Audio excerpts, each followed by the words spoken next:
Hello everyone, welcome to BSP pharmacy. कैसे हैं आप सब? आई होप आप सब अच्छे होंगे, आपकी फैमिली में भी सब लोग अच्छे होंगे। आज का वीडियो थोड़ा सा हटके होने वाला है, थोड़ा सा इम्पोर्टेंट ज़्यादा होने वाला है। बिकॉज क्या होता है एक फार्मा फील्ड में, जैसे कि ये सारी चीज़ें चल रही हैं, है ना। बहुत सारी ऐसी चीज़ें हैं जो कि नहीं होनी चाहिए। As a pharma field, as a pharmacist हमें नहीं करनी चाहिए, आपको नहीं करनी चाहिए, किसी भी फार्मासिस्ट को नहीं करनी चाहिए। लेकिन क्या ऐसा है? ऐसा नहीं है। मैं बात कर रही हूँ मेडिकल स्टोर के लाइसेंस की, जो कि रेंट पे दिए जाते हैं, एक स्टेट से दूसरे स्टेट में ट्रांसफ़र भी कराए जाते हैं। बहुत सारी चीज़ें होती हैं। तो आज मैं कुछ आपको दिखाने वाली हूँ, कुछ ऐसी चीज़ें जिन पे कि जल्दी ही कार्रवाई भी शुरू होने वाली है और ये चीज़ें बहुत जल्दी बंद भी होने वाली है। एक मैं आपको स्टोरी भी बताने वाली हूँ। अभी हाल ही में क्या हुआ है, एक हॉस्पिटल में रेड पड़ी है इसी चक्कर में, इसी चीज़ को लेके हॉस्पिटल में। ठीक है, तो क्या है, क्या वो हॉस्पिटल में कोई डॉक्टर नहीं था क्या? जिसका भी वो क्लिनिक था, क्या उनके पास अपना खुद का कोई भी अथॉरिटी नहीं थी? खुद के पास कोई डिग्री नहीं थी क्या? तो सारी चीज़ें आज के इस वीडियो में बताऊंगी। पहले आप ये नोटिफिकेशन देखिए। ये आपको एक जो दिखाई दे रहा है, ये एक फोटो, ये एक न्यूज़पेपर का है। ठीक है जी। सो इसमें क्या लिखा हुआ है वो ध्यान से देखिएगा। पहले तो वीडियो को लास्ट तक आपको देखना है। अब वीडियो को स्किप नहीं करना है। सबसे बड़ी बात तो यही है कि वीडियो को आपने स्किप नहीं करना है, पूरा देखना है वीडियो को। तो यहाँ पे देखिए, फर्जी बिल, फर्जी नाम, फर्जी मेडिकल की दुकान, अब इनसे बचाए भगवान। कहने का मतलब है कोई भी फर्जी बिल, ठीक है जी, फर्जी नाम और फर्जी मेडिकल की दुकान, मतलब फर्जी मेडिकल की दुकान, किसके साथ इसका कंपैरिजन करा जा रहा है ये देखिए आप, नाम और बिल से। ठीक है, नाम जैसे कि कोई अपना नाम, मेरा नाम साक्षी है और मैं बताने लगूं कि मेरा नाम कोई भी बबीता है, या फिर मेरा नाम कुछ भी एक्स वाई जेड में कुछ भी बताने लगूं, मेरा नाम बबीता है, कविता है, रश्मि है, कुछ भी मैं अपना नाम बताने लगूं, तो ये क्या होता है कि फर्जी नाम, फिर उसके बाद फर्जी बिल।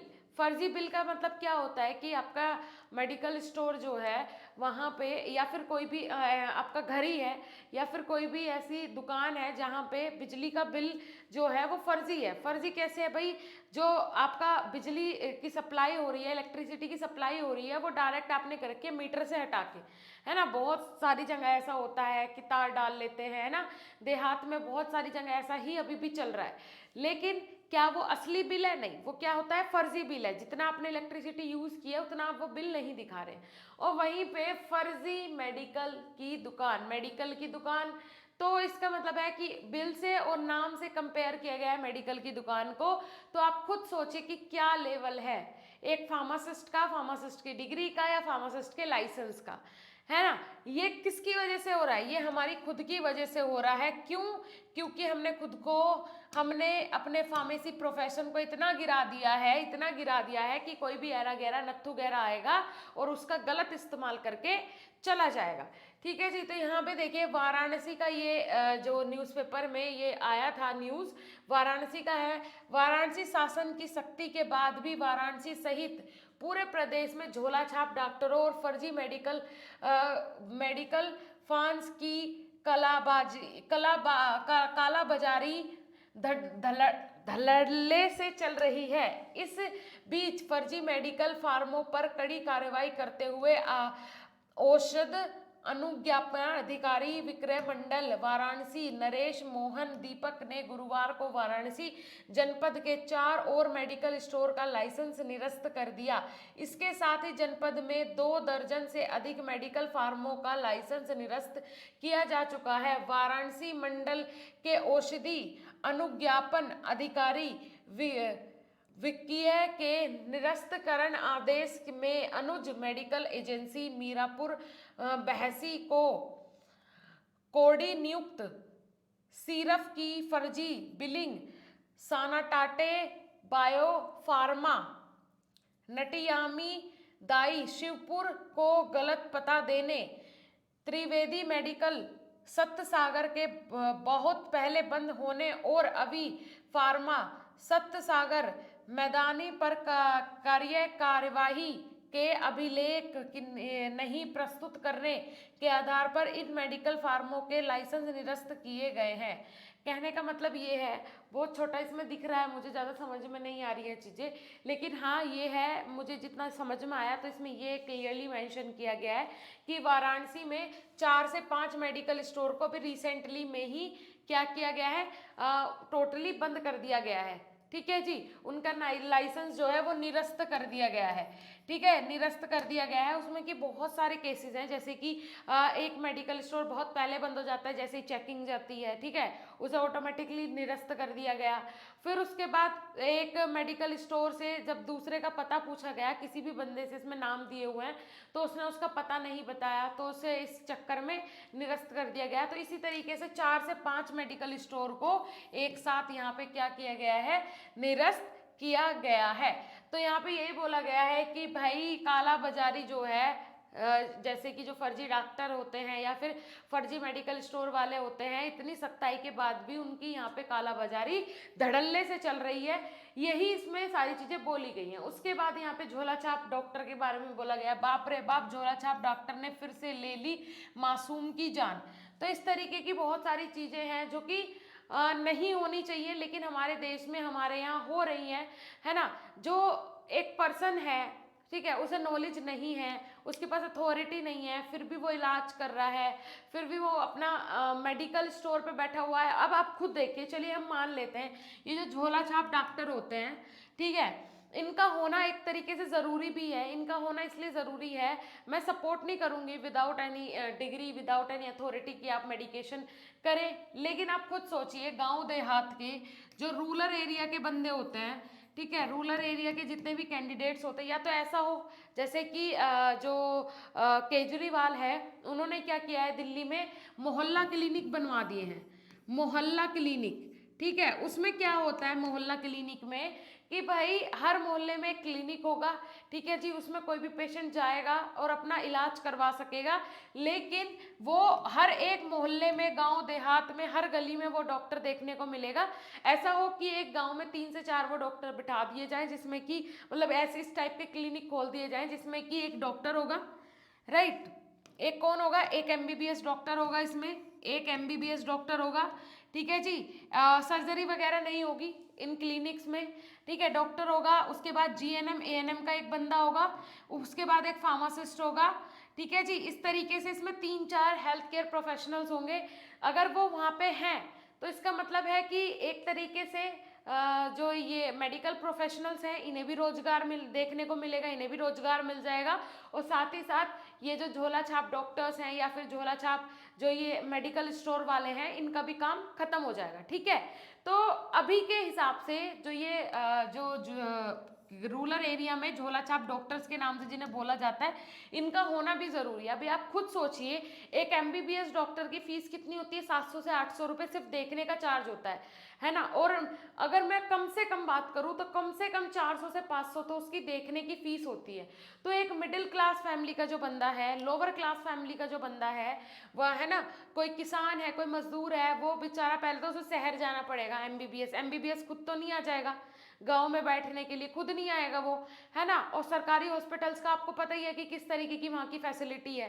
तो या अगर उसे प्रॉब्लम है तो या तो वो शहर जाएगा, शहर जाने में खर्च होगा, फिर वहाँ पे डॉक्टर की फीस जो है वो इतनी ज़्यादा है, मेडिकल स्टोर से दवाई लेगा वो बहुत ज़्यादा महंगी आएगी, तो बंदा अफोर्ड नहीं कर पाता है। ठीक है, तो वहीं पे जो गांव में डॉक्टर्स होते हैं नॉर्मल, वहीं से वो 50-60 रुपए की अगर दवाई लेके उसे आराम लग जाता है तो ठीक है। और बहुत कम केसेस ऐसे देखने को मिलते हैं जो जिसे कि बिल्कुल ही एक्सपीरियंस नहीं है, उससे ही कोई बंदा बीमार हो। अदरवाइज डॉक्टर्स जो हैं गाँव में बैठे हुए हैं और आज भी सारा काम चल रहा है, और अच्छे खासे जो रूरल एरिया के बंदे हैं उन्हें ज़्यादा प्रॉब्लम भी फेस नहीं करनी पड़ती, जस्ट बिकॉज ऑफ दैम। ठीक है, अब उसके बाद बात कर लेते हैं भाई कि मेडिकल स्टोर का क्या है। तो मेडिकल स्टोर के मैं सख्त खिलाफ हूँ। मेडिकल स्टोर के मैं इसलिए खिलाफ हूँ क्योंकि गांव में देहात में मेडिकल स्टोर्स बने हुए हैं। गांव का देहात का नॉर्मल बच्चा आज के टाइम पे फार्मेसी कर रहा है। अगर मैं फार्मेसी की बात करूँ तो 10 में से कम 3 बच्चे आज के टाइम पे फार्मेसी कर रहे हैं। ठीक है, गांव देहात के बहुत बच्चे फार्मेसी कर रहे हैं, तो क्या वो खुद मेडिकल स्टोर खोल के नहीं बैठ सकते? बिल्कुल बैठ सकते हैं। वो अपना लाइसेंस रेंट पे क्यों देते हैं कि मैं बाहर जाके जॉब भी कर लूंगा और यहाँ पे लाइसेंस रेंट पे भी दे दूंगा। क्या आपने सुना है कभी एमबीबीएस का जो लाइसेंस है, एमबीबीएस का जो एमबीबीएस की जो डिग्री है, ठीक है, इनका जो जो सर्टिफिकेट है वो किसी को मुझे कि मुझे एमबीबीएस का अपना सर्टिफिकेट दे दे उधार पे, है ना, मैं रेंट पे ले लेता हूँ, ऐसा कभी सुना है? क्यों? क्योंकि भाई उन्होंने बना के रखी है उस तरीके से, उसकी इज्जत है। हम इज्जत करते, कोई भी एमबीबीएस का बंदा अगर देख लिया तो भाई एकदम से कि उसका फलाने का लड़का एमबीबीएस कर रहा है, तो एक अलग से रेपुटेशन दिमाग में बन जाती है ना, चाहे वो कैसे भी कर रहा हो, लेकिन हमने अपने दिमाग में बना लिया वाओ ग्रेट एमबीबीएस कर रहा है, बहुत बड़ी बात है ना। ऐसा कोई फार्मासिस्ट को बोलता है? अरे वो फार्मेसी कर रहा है, फार्मेसी कर रहा है, ऐसे ही हो जाती है फार्मेसी तो, है ना। तो इस तरीके की मेंटेलिटी बनी हुई है, तो इस धारणा को हमें खुद चेंज करना है। सबसे पहले तो अपना ये जो लाइसेंस है ये रेंट पे देना बंद कीजिए। अभी जो मैं हॉस्पिटल वाली आपको बता रही थी स्टोरी, क्या हुआ, एक हॉस्पिटल में अभी रेड पड़ी है, वहाँ पे जब जाते हैं हॉस्पिटल के अंदर तो डॉक्टर जो थे, उन डॉक्टर हैं, एमबीबीएस किया हुआ है उन्होंने, एमडी भी हैं, लेकिन जब उनके क्लिनिक में पहुंचते हैं, वहां पे जाने के बाद देखते हैं कि फार्मेसी पे कोई भी फार्मासिस्ट नहीं है, जो उनकी फार्मेसी थी उस पर कोई भी फार्मासिस्ट नहीं है, किसी का लाइसेंस लगा हुआ है लेकिन फार्मासिस्ट अवेलेबल नहीं है। ये नॉर्मल फार्मेसी की बात नहीं कर रही हूँ, हॉस्पिटल के अंदर की बात कर रही हूँ। तो वहां भी फार्मासिस्ट का काम फार्मासिस्ट ही करेगा, डॉक्टर नहीं करेगा। कभी डॉक्टर, आप ये सोचे कि एमबीबीएस की डिग्री ले ली तो मैं दवाई दे भी दूंगा और मैं दवाई प्रिस्क्राइब भी कर दूंगा और मैं डिस्पेंस भी कर दूंगा, नहीं कर सकते हैं, बिल्कुल नहीं कर सकते हैं, इसकी अथॉरिटी नहीं है। जो दवाई लिखेगा वो दवाई दे नहीं सकता है, ठीक है जी, एक फार्मासिस्ट ही दवाई डिस्पेंस करेगा। तो वहाँ पे जाने के बाद जब जाते हैं जो ड्रग इंस्पेक्टर है वो पहुँचते हैं चेकिंग के लिए, तो उन्होंने देखा तो फार्मेसी पे नहीं है, तो उनका बोलना था जो डॉक्टर थे कि 10 से 12 दिन से वो अभी छुट्टी पे है, लेकिन किसी का वहाँ पे पूरा ये फोटो वगैरह वो लगी हुई थी, लाइसेंस की फोटो वगैरह, तो देखते हैं तो बोलता है कि 8-10 दिन से वो छुट्टी पे है। तो उसके बाद उस फार्मेसी को क्या कर दिया गया, सील कर दिया गया, उसे सील कर दिया गया, और भी काफ़ी सारी चीज़ें सील की गई हैं। यूट्यूब पे ये वीडियो है, आप एक बार जाके देख भी सकते हैं, यूट्यूब पे अवेलेबल है ये वीडियो, पूरा वीडियो डला हुआ है। तो बहुत सारी ऐसी सीएमओ की भी बात हो रही है, आईएएस की भी बात हो रही है इसमें, और खुद डॉक्टर हैं लेकिन क्लिनिक है उनका, खुद का हॉस्पिटल है, लेकिन फिर भी वहाँ पे क्या है, फार्मासिस्ट अवेलेबल नहीं है, तो वो उनकी फार्मेसी क्या कर दी गई, सील कर दी गई। तो इस तरीके की चीज़ें हैं भाई। तो अगर हमें ये सारी चीज़ें रोकनी है तो सबसे पहले तो अपना लाइसेंस जो है वो रेंट पे देना बंद करो।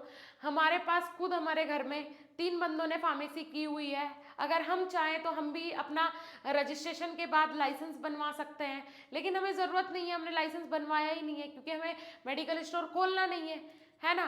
तो मैं ना मेडिकल स्टोर खोलना है ना कभी कोई बिजनेस करने का प्लान है, तो हमने खुद लाइसेंस बनवाया नहीं, अदरवाइज हम भी लाइसेंस बनवा के रेंट पे दे सकते हैं, ठीक है। 15-20 हज़ार रुपये महीने के आएंगे, 3 लाइसेंस के आराम से आएंगे इतने पैसे, लेकिन नहीं चाहिए।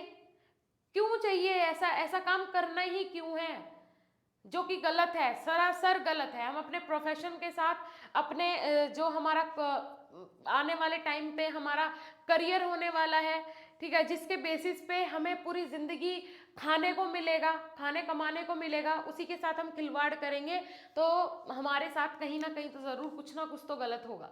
तो इसीलिए ऐसा काम करने से बचें, ऐसा काम ना करें, चंद पैसों के लिए तो बिल्कुल ना करें, ठीक है, क्योंकि सीधा सील होता है लाइसेंस भी, और जो मेडिकल स्टोर खुला हुआ है वो भी पूरी तरीके से सील हो जाता है, आपका लाइसेंस रद्द हो जाता है। और अभी जैसे जैसे प्रशासन जो है वो स्ट्रिक्ट हो रहा है, तो आप लोगों को भी अवेयर होने की बहुत ज़्यादा आवश्यकता है। ओके, आई होप आज का वीडियो आपके लिए इन्फॉर्मेटिव रहा होगा।